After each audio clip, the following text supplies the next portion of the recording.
Welcome to the next edition of Sweet New Deck List. Today I got 4 decks to talk about, so we're going to go ahead and get into it. So like I said, 4 decks, Pioneer, all these decks got 5-0. 2 of them are kind of overlapping each other, slight differences, so depending on how you would want to actually construct it your way, you could pick from the list, start from that point, and edit and adjust to however you like. So that's what we're going to be talking about today. If you like this kind of content, make sure you smash the like button, subscribe, hit that notification for future videos. We're on our way to 2,000 subs. Let's get there together. Let's get into this deck list and see that. No, let's get into these deck lists and talk about them.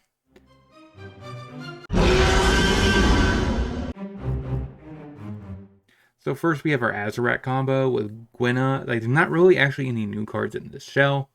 We still have Honest Runestein as a way to make discount our Azarac, plus Gwenna makes us go infinite. Rona to turn through our deck.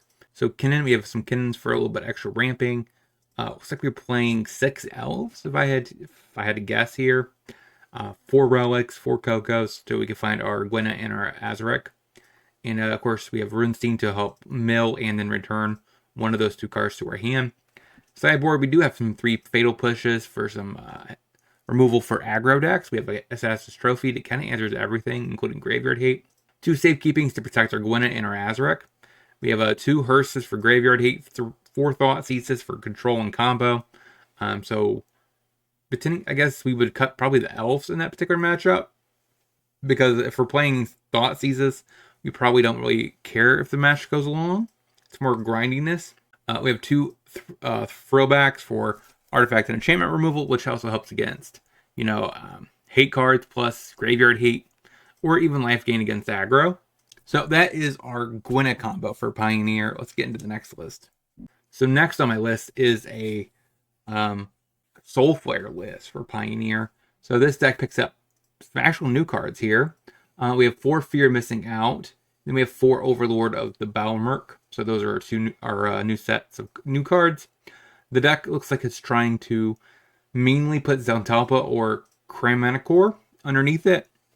This deck is getting a brand new spicy card next set, which has, the 7 keywords abilities. So that's kind of nice to be as a potential avenue to put in the deck. We have Stitcher Supplier to help mill our thing. We have Fear Missing Out to get rid of our Zontalpas. It looks like this deck might have a little bit of a harder time trying to trigger, Delirium, because we have a lot of just generic creatures, not really, artifacts. It's just literally just creatures, right? We have some enchantments. We have 12 copies of enchantments. Nope, 16 copies.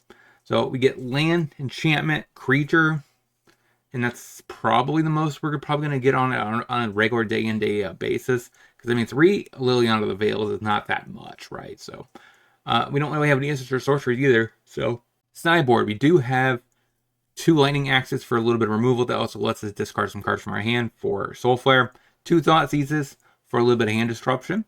2 Collective Brutalities to allow us to discard more cards from our hand. Also interact with our opponent's hand or small creatures. Gain a little bit of life as well. Damping Sphere for the Lotus Field and the Mono Green matchup potentially. We have 2 Hearses for Graveyard Hate for Fang and Phoenix. 2 Murderous Riders because it's the removal spell that we also counts as lifelink. 3 Feed the Swarms for a little bit of enchantment removal, if I had to guess, because, Leyline of the Void, Rest in Peace, Graveyard Hate, those are mainly enchantments.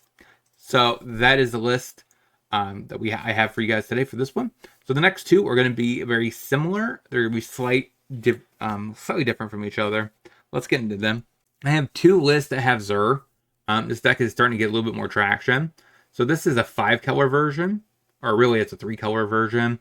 And the other, actually no, wait, it is a 4-color version. There's 3 different Overlords. The other one has a little bit more Overlords. It still does not look like a Yorion deck, so it's 80 cards.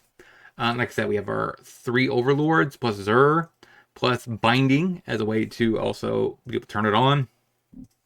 We have interaction pieces with Push, Go for the Throat, Binding, Get Lost.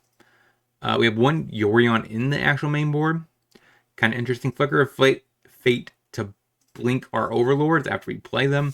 So that is our main board. Sideboard, though, we do have 2 High Noons for Phoenix and decks that have cast a lot of spells like Lotus Field. Also could be also aggro because they do cast a lot of spells in a given turn. 2 Elishnorns to, I'm assuming, for the mirror, so that way their ley land bindings are shut off, which is kind of nice as well. And Incarnation, I think, typically has nothing but ETB effects, so it's kind of nice to have Elishnorns there. 3 Rest in Peace for, well, Soulflare that we just talked about. Fang and Phoenix.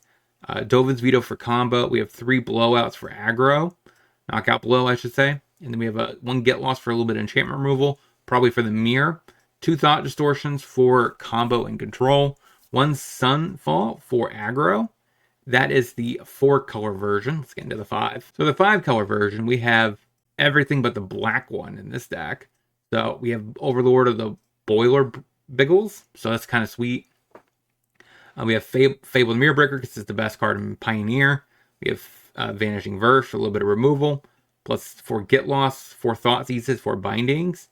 So that's a decent amount of interaction. It's all we basically play besides our Overlord, Zur, and Up the Beanstalk and Fable.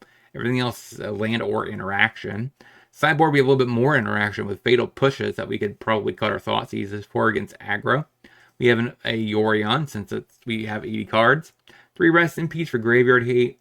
Probably could trim back on Get Lost or Thought Seizes in that particular matchups. If it's Fang, you probably want to get rid of Verse. Thought Distortion for combo and control. 3 Heliod's Intervention for the mirror, I think. Plus can gain life against aggro. Well, I don't think you want that for that matchup. Against aggro, you have 3 Deafening Clarions. So that is the 4 Overlord version. The other one is 3. So the difference, like I said, is we're playing a Yorion build here. So we're able to gain a companion, a little bit of advantage there. But let me know down in the comment section what you guys think about all these lists. This deck should be a little less consistent at getting the Zur, which allows us to turn on the Overlords, which is a little bit of a issue. But like I said, we're able to play the Overlord of the Boil Biggles, which is actually the coolest one in my opinion, comparable with the green one. So I do think this is actually pretty sweet. Like I said, I want to know all what you want me to know in the comment section. Hopefully you guys have a great rest of your day. Shout out to all my supporters, and if you want to see any other content from me, check out either one of these 2 videos and playlist. And I'll talk to you soon.